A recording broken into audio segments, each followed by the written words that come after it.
Tú sí que eres también otro fordiano de pro, ¿no? ¿Y esta película qué? Tú la tenías localizada hace ya mucho tiempo, hemos hablado de ella, pero...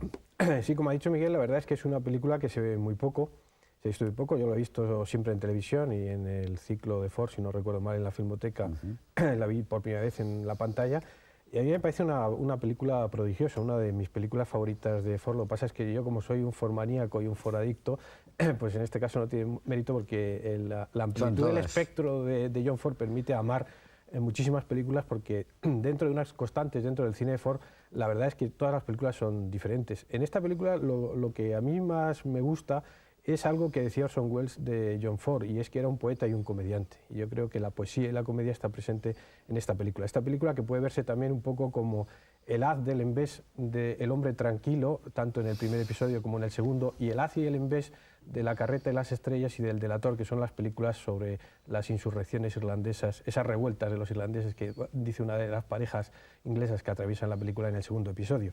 Trata también de una Irlanda que para mí, como el oeste, como Monument Valley, como el Pacífico Sur de la taberna del irlandés, son paraísos soñados e inexistentes, que reconstruye Ford a partir de algunos elementos de la realidad.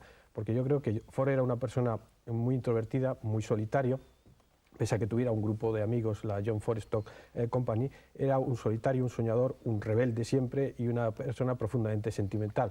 Y todas estas características pues, se dan en esta película, juntamente con algo que aparece pues pasar, como suele decir Otti, a veces que hemos comentado la obra de John Ford, pasar de la poesía a la prosa con absoluta limpieza, con absoluta claridad, y sobre todo creo que es una película en la que se combina el vigor de entrar en una taberna con los amigos, tomarse una pinta de cerveza Porter o Guinness, un whisky de Malta y gritar arriba a los rebeldes, con entonar una soñadora canción, una balada que habla de la salida de la luna o de cualquier cosa perdida. Porque, como se dice en el primer episodio de esta película, los secretos se están perdiendo, los secretos de los druidas, de los sabios, los secretos de las baladas, los secretos de contar historias alrededor del fuego. Y yo creo que esa sensación de melancolía, esa sensación de rebeldía, de sentimiento por las cosas perdidas, está presente en toda la obra de Ford, y de manera a veces muy suave, a veces con los tonos de la farsa, está presente en esta maravillosa película.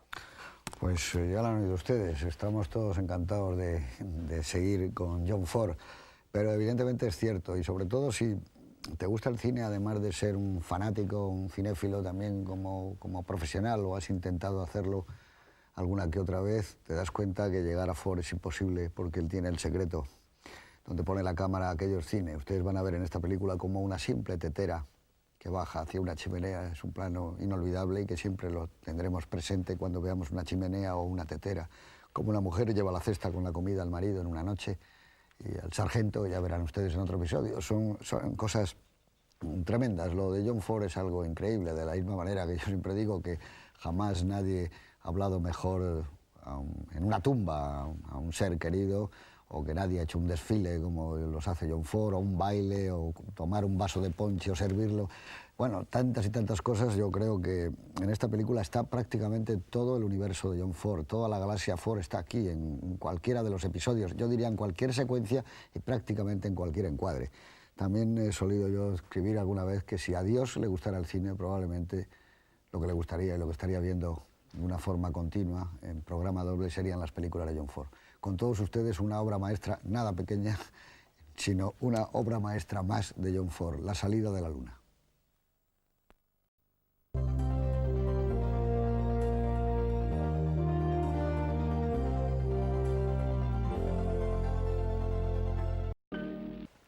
Hola, muy buenas, estamos otra vez aquí, después de haber visto la película de La salida de la luna, que es del año 1956. Como de este año ya hemos dicho en, yo diría, numerosísimas ocasiones lo que ocurrió, entre otras hace bien poco con la película de David Lean, de Locuras de verano, vamos a saltarlos y así aprovechamos 2 o 3 minutos más para seguir hablando de John Ford. Yo os propondría que, como esta es una película cuya estructura son 3 historias, para que nuestro querido realizador Juan Bustos no se vuelva loco ahora cuando saltemos de una a otra y esté buscando planos de una y de la otra, podemos hablar de la primera, luego de la segunda y luego de la tercera, y eso no quiere decir, por supuesto, que no podamos saltar y hacer referencias a la segunda o a la tercera como a cualquier otra película de la obra de John Ford. Pero si queréis nos centramos un poquito en La majestad de la ley, o como nos diga don Miguel Marías, que se llama esa película, cuya traducción literal sería La majestad de la ley, ¿no? Sí, pero ahí más expertos sería el rigor de Eduardo, la ley, la grandeza de la ley. No me pega que sea muy majestuosa aquí la ley. Debe ser un término quizás jurídico, sea una frase convenida de estilo jurídico que yo desconozco por completo, y Miguel apuntaba mientras veíamos la película que el rigor de la ley, que tiene que ver un poco con el trasfondo argumental de ese segmento, ¿no? Y quizás tiene que ver un poco ya incluso el arranque con El hombre tranquilo, ¿no? Con esa sucesión de imágenes estupendas en donde parece que hueles el campo y que hay un... Bueno, también tiene mucho que ver con McKendrich y también tiene que ver con un arranque de una película policíaca inglesa de los años 50, y tiene mucho que ver con muchísimas cosas, ¿no? Una estupenda película que tampoco se ve nunca, por cierto, el Gideon's Day. El Gideon's Day, que esa era una película... Un crimen por hora. Y con Jack Hawkins. Con Jack Hawkins, una película estupenda, y de esas películas de Ford que como son un poco raras, sí, sí. No se ven desde hace 1000 años. Hombre, yo antes quería aclarar una cosa. Cuando antes hablaba de pequeña, es una película que es pequeña por dos razones. Una, porque es corta, y dos, porque utiliza el formato pequeño y en el fondo injustamente despreciado de la historia corta. Es como comparar con una novela Río, como podría ser Centauros del Desierto, o como otra biografía Río, casi novela también, como Escrito bajo el sol, para ceñirnos a la producción fordiana del año, que fue un año sumamente excelso. Año, fue uno de los grandes años de John Ford. Pero realmente que hay que tener en cuenta que dentro de las historias cortas es un género en el que ha habido obras maestras tan increíbles como las de Henry James o las de Joseph Conrad. En este caso yo creo que la primera es una historia corta, que es la que estamos hablando ahora. Las otras dos son obras de teatro pequeñas, sí. una comedia y la otra una tragedia de un acto. Pero en el caso este yo creo que lo que le sirve a Ford al mismo tiempo cuando uno ve la película es que la película no es nada pequeña, es enorme, y no solo porque sea muy buena, sino porque tiene una variedad de registros en la que está prácticamente recogido todo ese amplísimo espectro de Ford, que va desde la tragedia más absoluta hasta la comicidad más disparatada y más hilarante.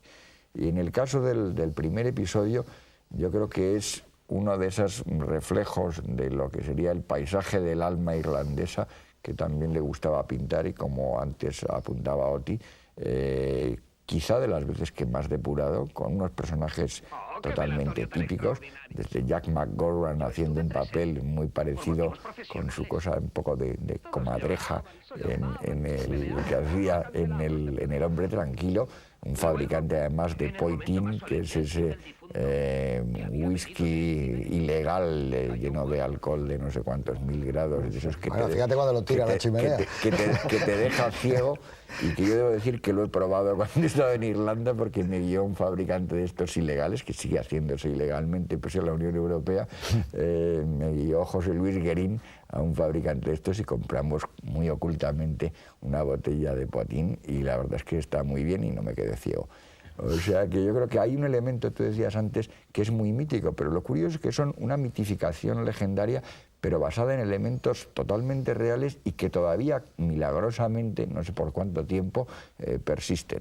Yo creo que ahí tú, si has estado en Irlanda, reconoces en esta película que en el fondo eso es el meollo de los irlandeses. Y que bueno, esto hay que decir antes de nada que la pasión de Miguel Marías os supera a todos, porque la corbata que lleva es irlandesa. Se la ha puesto en homenaje a esta película y a John Ford. Esa es la corbata irlandesa que trae suerte, dices tú, ¿no? Y mis pipas son irlandesas, o sea, también. Es el hombre, es el hombre tranquilo, en realidad. Soy muy pro-irlandés también, no sé por qué misteriosa razón. Pero bueno, entonces, es una película que, como decía también antes Oti, es también una de las que a mí, sin parecerme de las más mejores... Sí, es una de las 20 mejores. Sí, es una de las 20 mejores únicamente, pero sí es de las que más placer me producen. Yo realmente, una película me siento cómodamente, absolutamente relajado, y me pongo a verla y lo paso de un bien como con muy pocas películas. Y el primer episodio creo que sería interesante que nos centráramos, porque tiene mucho que ver con la parte más seria de Ford, pese a que es una historia muy divertida en un cierto sentido, pero también con un elemento muy amargo y con una cosa que yo creo que hay una alusión personal. El personaje que ha demandado al pobre Noel Purcell, y que por no haber pagado la multa le tiene que detener, muy a su pesar, el inspector Dillon, que interpreta estupendamente Cyril Cusack.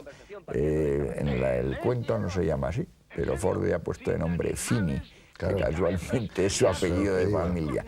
Entonces, eso de que sea un Fini, yo no sé si es que lo ha mezclado con alguna vivencia o alguna de esas historias que le ha podido contar su madre sobre las historias de la familia o qué es. Pero yo creo que tiene un elemento como totalmente íntimo y como totalmente personal que da la sensación de que está simplemente dándonos el retrato de una serie de personajes. Donde está muy bien